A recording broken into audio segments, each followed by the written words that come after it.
اگر کبھی تمہیں نامعلوم پیغام آئے تو اسے نظر انداز مت کرنا، کیونکہ ہو سکتا ہے وہ تمہاری زندگی بدل دے یا ختم کر دے۔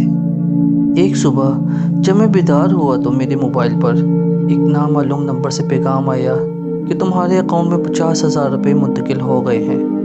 میں نے فوراً اپنا بینک اکاؤنٹ چیک کیا تو واقعی پیسے آ چکے تھے۔ میں حیران ہی تھا کہ اچانک ایک اور پیغام آیا کہ یہ پیسے تمہارے ہیں، لیکن ایک شرط پوری کرنی ہوگی۔ رات 12 بجے اکیلے اپنے گھر کے باہر آ جانا۔ میں ڈر کے باوجود رات کو 12 بجے اپنے گھر کے باہر کھڑا ہوا۔ وہاں ایک سیاہ گاڑی آئی اور مجھے ایک بیگ دے گیا اور کہا گیا اسے صبح تک مت کھولنا۔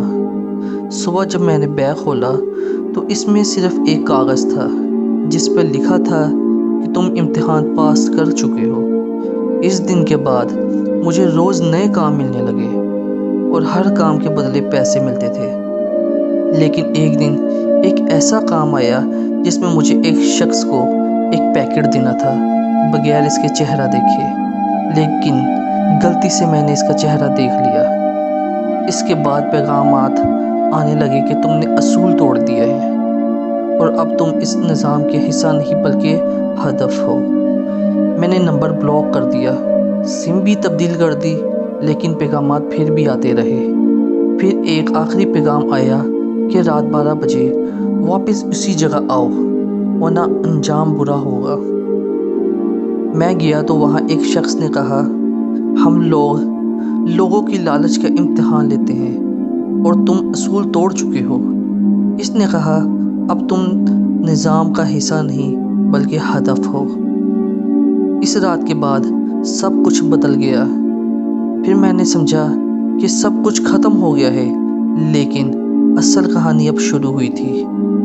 اگلے دن میرا فون خود بخود آن ہوا اور اسکرین پر لکھا تھا خوش آمدید ہدف۔ پھر ایک ویڈیو خود چلنے لگی جس میں میری پچھلی رات کی ریکارڈنگ تھی، لیکن سب سے خوفناک بات یہ تھی کہ میرے پیچھے ایک سایہ بھی موجود تھا جو مجھے فالو کر رہا تھا۔ پھر پیغام آیا کہ تم اکیلے نہیں تھے۔ اس کے بعد مجھے ایسے کام دیے جانے لگے جو پیسوں کے لیے نہیں بلکہ بچنے کے لیے تھے۔ پہلے کام یہ تھا کہ 24 گھنٹے کسی سے بات نہیں کرنی ورنہ اس شخص کو نقصان پہنچے گا۔ میں نے اسے مذاق سمجھا، لیکن جب میں نے اپنے دوست کو کال کی تو کچھ ہی دیر بعد اس کا ایک حادثہ ہو گیا۔